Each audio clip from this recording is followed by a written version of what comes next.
Good evening. I'm Mark C. of the CBC Sports World.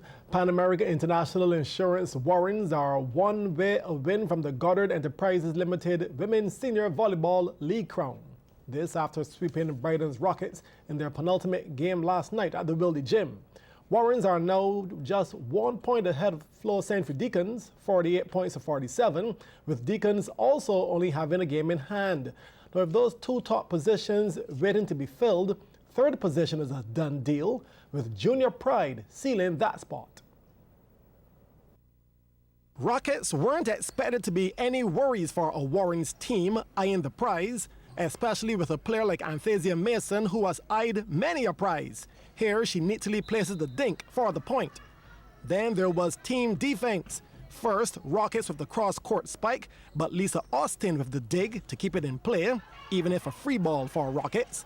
Next time was again the outside set, but it didn't get past the net. Mason with the one-on-one block. Some lessons were also taught. Talia Lane showing Rockets how to score from the outside, off the blocks, and into the court. I mean, Talia doesn't exactly hit the ball softly. Here she gets the set from Sophia Walcott and goes hard through the middle. Rockets unable to dig. But it wasn't all as a result of Warrens' plays. Sometimes Rockets just self-destructed. This was an opportunity, but the setter nor the off-setter got to the pass. And how about this point? The initial attack by Rockets has Ryan Niles trying desperately to save it. She does, but the resulting free ball is put into orbit, and I don't think the ref needed any help from the line judge on that occasion. Set point in the first. Another unforced error by the Rockets attackers. This one also going long, Warrens taking it 25-11. More of the same in the second. Mason, no longer in the swinging mode in her volleyball twilight years, bends this dink at a most unexpected angle. And by this time, Rockets were shell-shocked. They sent a double block on Lane, but the net averted that duel. However, the overpass was met by Mason, who sent it down. The former national captain just seemed to be enough for Warrens all by herself. The serve, too good for Rockets. Niles, the easy kill. Set point in the second. The ace by Renal Ben for the 25-16 win and a 2-0 lead. The third was Rockets' best of the lot. They got up to 19, but were actually leading at several points in the set. They still, though, weren't good enough to force a fourth. Warrens taking the third set 25-19 and the match 3-0. In the night's other game, Juniors in the blue and black secured the third spot with a come-from-behind win over Carleton. Here in the first, Carleton going through the double block, and the attempted dig by Shantae Seal couldn't be tracked down by Leah Durant. Carleton taking that first set 25-22. However, Seal, who gets a lot of playing time as she also turns out for Deacons, went off. First, she gets the outside set and went hard down the line. Then some versatility, similar outside set from Ashley Jordan, but this time, Seal goes cross-court. Then DeAndre Small joins the fun.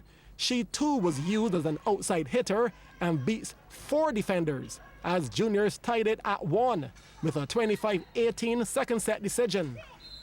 To the third, and big Kayla James gets her piece playing in the middle. With the outside threats, she only has 1 defender to beat. Then on the next play, James is the only blocker, but she proved to be enough, sending it back whence it came. Set point. Juniors go to one of their several successful outside hitters. This time, it's Durant, who finds the open court. 25-21. Fast forward to match point. No hard swinging spike. No in-your-face defensive block. In the end, it was Cherise Austin with a dump over from the overpass. 25-19 in the fourth set. Juniors 3-1 winners over Carleton. In about 30 minutes, West Indies will resume their first innings on day 2 of the only warm-up game against Cricket Australia 11 in Brisbane. Showers forced players off the field just half an hour into yesterday's final session on day 1, with the Windies struggling on 154 for 6. Rain had earlier forced an early lunch break with the Windies on 52 for 2.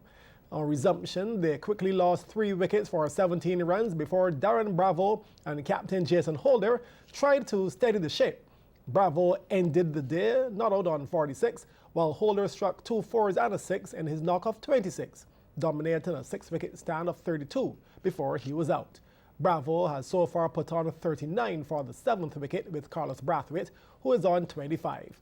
Now for Cricket Australia 11, James Bazley has so far taken 2 for 27 and Simon Malenko has taken 2 for 33.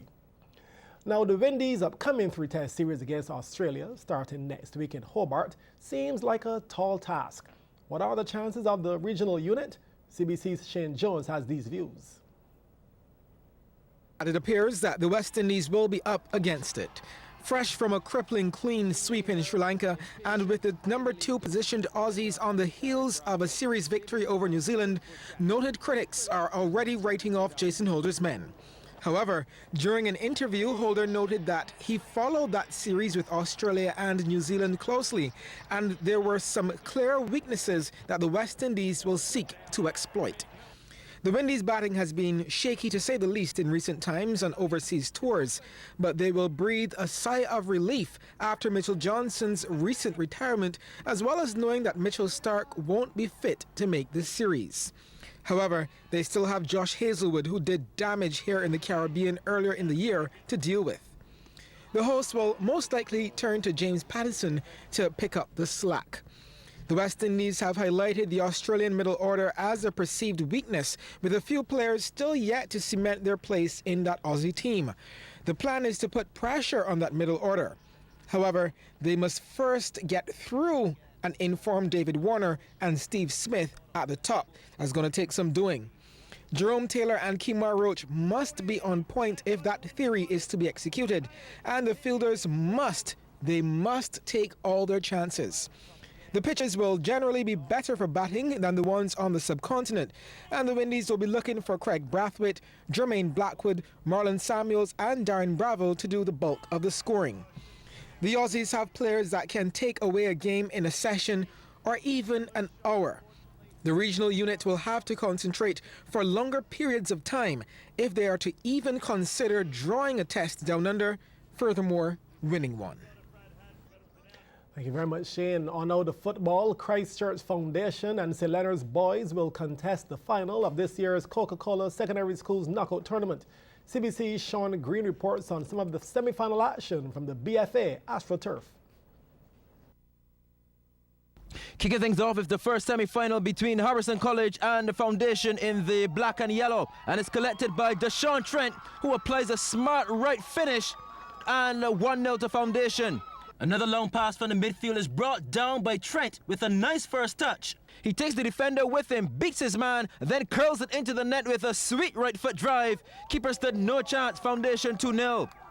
Harrison College managing to pull one back. They also utilize the high ball to good effect as the keeper misjudges the flight of the ball, and Jovan Medford is on hand to slot into an empty net to make it 2-1. More first half action as Harrison College is immediately on the defense with Anton Graves shifting his defender, switching the ball to his right foot and unleashes a thumping shot which the keeper finds too hot to handle, and it falls into the net. 3-1 to Foundation. Second half action now, and Foundation puts on more pressure with a swift counter attack. Another high ball is played over the top. The defender fails to deal with it, and Graves slots home for his second goal of the evening. The score now 4-1. AC managed to pull one back late in the game. This striker was brought down and a penalty was awarded. Morgan Robinson steps up and scores to make it 4-2, but in the end, it was Foundation who heads into the finals. Onto the second semi-final game between St. Leonard's boys and Combermere. The Combermere defense is done by this beautiful through ball, which striker Demario Hopes latches onto and slots it home for the game's only goal. As St. Leonard's, they advance to the finals to face Foundation. Sean Green, CBC Sports.